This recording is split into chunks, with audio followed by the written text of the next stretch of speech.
নমস্কার বন্ধুরা, আপনাদের সবাইকে স্বাগত জানাই আমাদের আজকের এই বিশেষ ভিডিওতে। আজ আমরা জানব এক অত্যন্ত পবিত্র ও শুভ ব্রত নীল ষষ্ঠী ব্রতের কথা।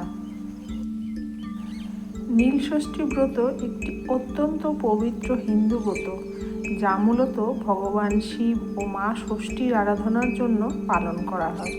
এই ব্রত বিশেষ করে সন্তানের মঙ্গল, সুস্বাস্থ্য এবং দীর্ঘায়ুর জন্য মা বোনেরা পালন করে থাকে। চৈত্র মাসের শুক্লপক্ষের ষষ্ঠী তিথিতে নীল ষষ্ঠী পালিত হয়। বিশ্বাস করা হয় যে এই দিনে ভগবান শিব নীলকণ্ঠ রূপে বিরাজ করেন এবং তার কৃপায় সকল দুঃখ কষ্ট দূর হয়। একই সঙ্গে মা ষষ্ঠী সন্তানদের রক্ষাকর্ত্রী দেবী হিসেবে পূজিত হন। এই ব্রতের মূল উদ্দেশ্য হল সন্তানের সুখ সমৃদ্ধি কামনা, পরিবারের শান্তি বজায় রাখা এবং অশুভ শক্তি থেকে রক্ষা পাওয়া। 2026 সালে নীল ষষ্ঠী ব্রত কবে পালিত করা হবে? বাংলার তারিখ 29শে চৈত্র 1432 বঙ্গাব্দ আর ইংরেজির তারিখ 13ই এপ্রিল 2026 সোমবার পড়েছে নীল ষষ্ঠী ব্রত। বাঙালি গৃহিণীরা নিজের সন্তান এবং মঙ্গল কামনার নীরব সুস্থ জীবন কামনা করে চৈত্র সংক্রান্তির আগের দিন নীল ষষ্ঠী ব্রত পালন করে। নীল ষষ্ঠী আসলে নীলকণ্ঠের সাথে নীলচণ্ডী বা নীলাবতীর বিয়ের অনুষ্ঠান। এখানে নীল বলতে মহাদেবকেই বোঝায়। মহাদেবের অপর নাম নীলকণ্ঠ আর নীলাবতী হল সতীর পুনর্জন্মের রূপ। সাধারণত চৈত্র মাসে গাজনের একটি অংশ হলো এই অনুষ্ঠান। জেনে নেওয়া যাক এই ব্রতের পেছনে প্রচলিত কাহিনী। এক দেশে এক ব্রাহ্মণ আর ব্রাহ্মণী বাস করতেন। তারা অতি ভক্তি করে সমস্ত বারব্রত পালন করতেন, তবুও তাদের সন্তান একটাও বাঁচে না। তাদের মনে এই ধারণা হলো যে এই সব বারব্রত করে কিছু লাভ নেই, আসলে সমস্তটাই মিথ্যে। এই বলে তারা সব ছেড়ে ছুড়ে দিয়ে দুজনে কাশী চলে গেলেন। একদিন কাশীতে গঙ্গায় দুজনে স্নান করে ঘাটের ওপরে বসে মনের দুঃখে কাঁদতে লাগলেন। তাই দেখে মা ষষ্ঠী বুড়ি ব্রাহ্মণীর বেশ ধরে এসে তাদের জিজ্ঞাসা করলেন, হ্যাঁ গা, তোরা কাঁদছিস কেন? ব্রাহ্মণী তখন বললেন, সে কথা তোমায় বলে কি হবে মা, আমরা বড় মনের জ্বালায় জ্বলছি। আমাদের অনেকগুলো ছেলে আর একটি মেয়ে হয়েছিল, কিন্তু সবকটাই মরে গেল। তাই ভাবছি যে সব বারব্রত ঠাকুর দেবতা মিথ্যে। আমরা তো কোনো বারব্রত বাদ দিইনি, তবে কেন আমাদের সব সন্তান মরে গেল?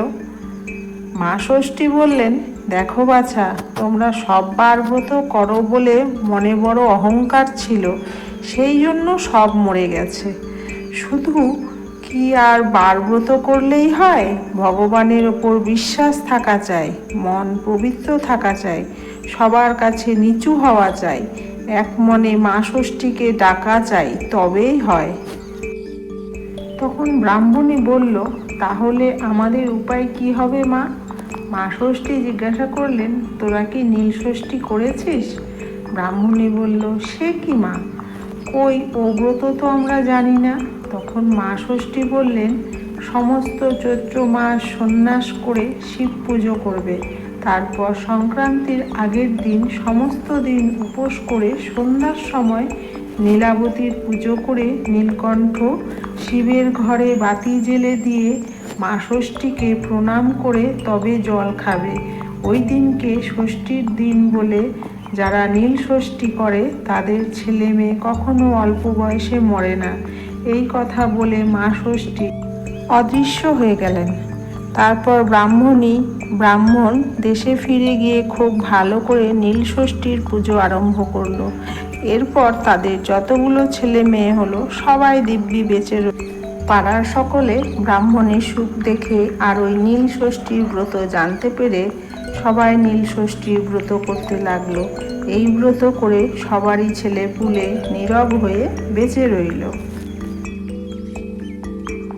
এইবার আমি আলোচনা করব নীলষষ্ঠী ব্রত কিভাবে আমরা পালন করব, উপবাসের নিয়ম, পুজোতে কি কি লাগে, পুজো পদ্ধতি সম্বন্ধে।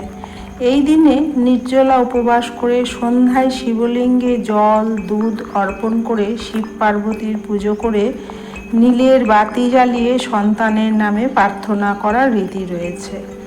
নীলষষ্ঠী পালনের নিয়মগুলো আমি বলছি। উপবাস ও নিয়ম। মায়েরা সারাদিন নির্জলা উপবাস থাকেন। সন্ধেবেলা শিব মন্দিরে বা ঘরেই শিবের পুজো ও বাতি জ্বালানোর পর উপবাস ভঙ্গ করা হয়। পূজার উপকরণ: শিবের প্রিয় উপচার যেমন কাঁচা দুধ, দই, ঘি, মধু, চিনি, পঞ্চামৃত, গঙ্গাজল, বেলপাতা, চন্দন, নীল, অপরাজিতা ফুল, ধুতরা ফুল ও আকন্দ ফুলের মালা প্রয়োজন। এছাড়া পুজোতে বিভিন্ন রকমের ফল দেওয়া যায়। পুজো পদ্ধতি: এই পুজো বিশেষত সন্ধ্যায় করতে হয়, সূর্য ডোবার পর মুহূর্তে এটা করতে হয়। সন্ধ্যায় শিবলিঙ্গে গঙ্গাজল, দুধ ও অন্যান্য উপকরণ অর্পণ করতে হয়। সন্তানের মঙ্গল কামনায় প্রত্যেক সন্তানের নামে একটি করে মোমবাতি বা নীলের বাতি জ্বালাতে হয়। এই দিনে বেল, তরমুজ, ডাব, শসা ইত্যাদি গ্রীষ্মকালীন ফল নিবেদন করা হয়। পুজোর শেষে নীলষষ্ঠীর ব্রতকথা পাঠ করা অত্যন্ত জরুরি। উপবাস ভঙ্গ কিভাবে করতে হয়: বাতি জ্বালানোর পর এবং পুজো সম্পন্ন হলে গঙ্গা জল বা ফলের রস খেয়ে উপবাস ভাঙা যায়। এদিন সাধারণত ফলার অর্থাৎ ফল, সাবু খাওয়ার চল রয়েছে। এই দিনে লবণ বা উনুনের কোনো জিনিস খেতে হয় না। আমরা যেমন শিবের উপবাস করলে পরে উনুনের কোনো জিনিস খাই না, তেমনই এটা কিন্তু শিবেরই পুজো, তাই আমরা এই দিন লবণ জাতীয় বা আটা এইসব জাতীয় কোনো জিনিসই খাবো না।